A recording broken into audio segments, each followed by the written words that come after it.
চশমা museum, a house of world class, জলট্যাক মোড়, বহরমপুর মডার্ন হোটেলের সামনে। রাজনৈতিক জনসভায় উস্কানিমূলক এবং প্ররোচনামূলক মন্তব্য করার অভিযোগে আমজনতা উন্নয়ন পার্টির চেয়ারম্যান তথা নওদা বিধানসভার বিধায়ক হুমায়ুন কবিরের শক্তিপুরের বাড়িতে নোটিশ দিতে পৌঁছালো রাজ্য পুলিশ।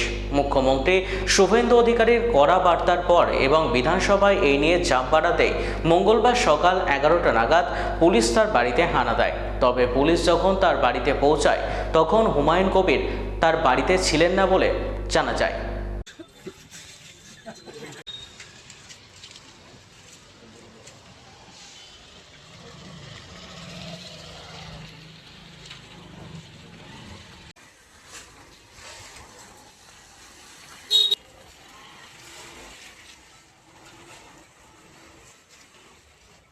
রাজ্যের মুখ্যমন্ত্রী তিনি সর্বময় ক্ষমতাবান চেয়ারে বসে আছেন।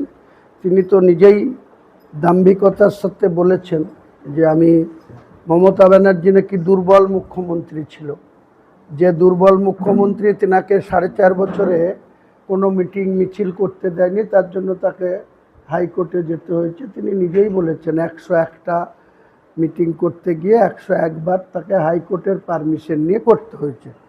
তা এখন সবল মুখ্যমন্ত্রী, তিনি সবল মানুষ দুর্বলের উপরে আক্রমণ করবে, দুর্বলকে হেনস্থা করবে, সেটা তো তিনি বুক চিতিয়ে হাউসের মধ্যেই বলেছেন। তো আমাদের ভাগ্যে যা আছে আছে, আমরা মরে গেলেও আমরা কোনো অন্যায় এর সঙ্গে কম্প্রোমাইজ করি না, করব না। তার যেমন মুখ্যমন্ত্রী হয়ে তার যেমন বিজেপিকে শক্তিশালী করার এজেন্ডা থাকবে, আমরাও আমার পার্টির দুটো জায়গায় আমি জিতেছি। বিজেপিকে 59,000 ভোটে 70 রেজিনগরে হারিয়েছি, আর তৃণমূলকে 81,000 ভোটে হারিয়েছি। তারা এখন দুটো পার্টি এক হয়েছে। যারা মাত্র 41,000 ভোট পেয়েছে আর বিজেপি 64,600 ভোট পেয়েছে, দুটো মিলে 1,01,000 বা 1,05,000 ভোট পেয়েছে। তো সেই 1,05,000 এখন দুটো মিলে গেছে। রেজিনগরের পুলিশ প্রশাসন, শক্তিপুরের পুলিশ প্রশাসন ডাইরেক্ট বলছে যে পদ্ম ফুল আর জোড়া ফুল এক হয়েছে, আপনাদের কথা শুনতে পারবো না। আমাদের কথা শোনার দরকার কি আছে? তিনারা যখন একসময় বর্তমান মুখ্যমন্ত্রীর এজেন্ডা ছিল তৃণমূলকে হারানো হয়ে গেছে।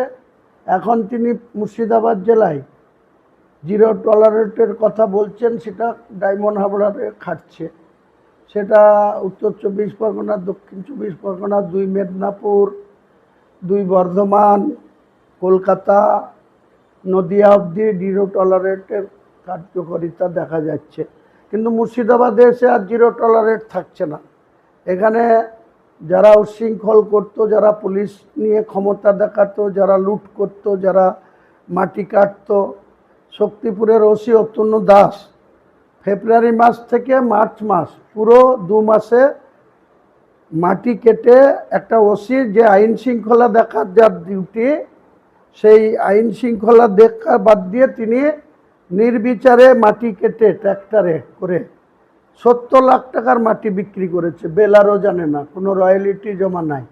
একটা ওসি, বাগে ধান খেলে খাদাবে কে? এইরকম একটা মুখ্যমন্ত্রী পেয়েছি। তিনি শক্তিশালী মুখ্যমন্ত্রী, তিনার নেতৃত্বে তিনি পুলিশ মন্ত্রী, তিনার ওসিরা লোকের এইরকম জুলুম করবে লোকের উপরে। এবং যাকে আমাদের ধরেছে বহরমপুরে, তার শ্বশুরবাড়ি তালবাগান পাড়ায়, তার শ্বশুরবাড়ি থেকে তাকে ধরা হয়েছে, তাকে সেইখানে স্পটে মারা হয়েছে, তাকে বাপ তুলে গালিগালাজ করা হয়েছে, তাকে আমার নাম করে বলা হয়েছে যে হুমায়ুন কবির তোর বাপকে ডেকে লেয়, বোঝাপড়া করব। তো এই তো ঔদ্ধত্য দেখাচ্ছে। মানুষ বিচার করবে, মানুষ তো শেষ কথা বলে গণতন্ত্রে। কোনো শক্তিশালী মুখ্যমন্ত্রী হলেই যে সংবিধানের যা খুশি, সংবিধানের শপথ নিয়ে তিনি যা খুশি তাই করতে পারেন বলে আমার জানা নেই। আর আমি যেটা বলেছিলাম সেটা আমি এই কারণেই প্রত্যাহার করছি না।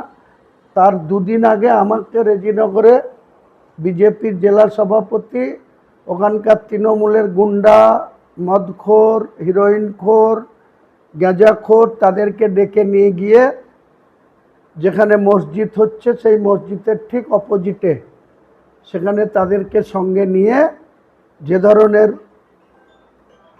ঔদ্ধত্য আচরণ করেছে, যেভাবে আমাকে ব্যক্তি আক্রমণ করেছে, সেই কারণে আমার কাশীপুরের মিটিং থেকে এটা বলা।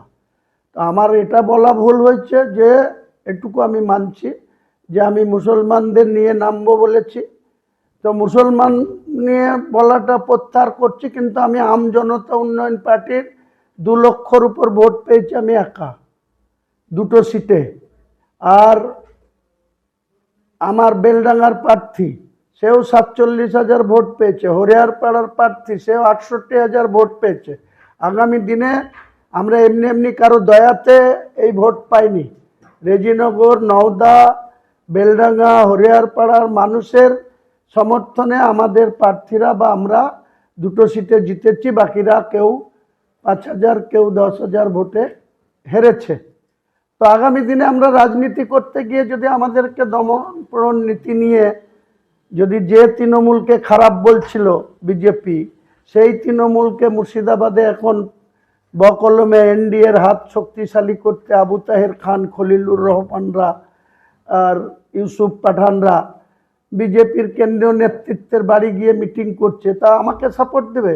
তাদের মুখ্যমন্ত্রী তো এখানে তাদেরকেই সাপোর্ট দেবে, তাদেরকেই সাপোর্ট দিচ্ছে। দেখ, আমরা আইনের মাধ্যমে, জুডিশিয়ালের মাধ্যমে আইনগতভাবে তার মোকাবেলা করব।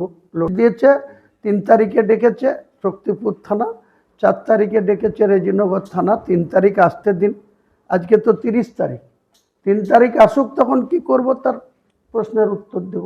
আরে বাবা, রাজশক্তি যদি কেউ মনে করে কাউকে দুর্বল লোকের উপরে আঘাত করব, তা দুর্বল লোকের তো কিছু করার থাকে না। আমরা সদ্য 4 মাস 5 মাস বয়স একটা পার্টি তৈরি করেছি। এখানে 141 বছরের পার্টি আছে ন্যাশনাল কংগ্রেস, তারা এখানে কোনো গুরুত্ব পাচ্ছে না। যে তৃণমূল 15 বছর এখানে রাজত্ব করলো, সেই তৃণমূল আবার পিছন দরজা দিয়ে আবু তাহের খান, ইউসুফ পাঠান, খলিলুর রহমানরা কেন্দ্রীয় মন্ত্রীদের বাড়িতে গিয়ে বসে থাকছে। তাহলে তাদের সাপোর্ট করবে না, তা আমাকে সাপোর্ট করবে? এটা তো সহজ অঙ্ক। এসবের মোকাবেলা করেই আমরা রাজনীতি করব, অসুবিধা কি? নিশ্চয়ই আগে জুডিশিয়াল দিয়ে দেখি, তারপরে যা করার করব। অত এক্ষুনি কিছু বলছি না, সময় আসলে নিশ্চয়। আমরা ঘরে বসে থাকার লোক না, কারো কাছে আত্মসমর্পণ করে বেঁচে থাকার কোনো প্রয়োজন আছে বলে মনে করি না। লড়াইয়ের জীবন, লড়াই করে বেঁচে আছি, লড়াই করে বেঁচে থাকবো। আল্লাহর উপরে আস্থা আছে, ভক্তি আছে, শ্রদ্ধা আছে, বিশ্বাস আছে। কোনো মানুষকে সাময়িক কষ্ট দিতে পারে, সাময়িক তার আস্ফালন দেখাতে পারে। মমতা ব্যানার্জি এরকম আস্ফালন দেখিয়েছিল, আমাদের বিরুদ্ধে কেস করেছিল, এই বহরমপুরে কেস করেছিল, ওই রেজিনগরেও কেস করেছিল, শক্তিপুরেও কেস করেছিল। আমরা সেসবের মোকাবেলা করেই বেঁচেছিলাম। আবার বর্তমান সরকার আমাদের বিরুদ্ধে যে ধরনের পদক্ষেপ করবে, আমরা যদি ন্যায়ের পক্ষে থাকি, আমাদের সঙ্গে যে সমস্ত মানুষজন আছে তাদেরকে নিয়ে আমরা নিশ্চয়ই আইনের পথে যেমন লড়ব, পাশাপাশি আমার সংগঠনের উপরে অঘোষিত আক্রমণ আসলে তার মোকাবেলা করার জন্য যে ধরনের আন্দোলন করার দরকার আগামী দিনে ওয়েট করেন। আমরা পিছু হটার পাত্র নই, পিছু হটব না। আইনের পাশাপাশি আমরা আন্দোলনেও নামব।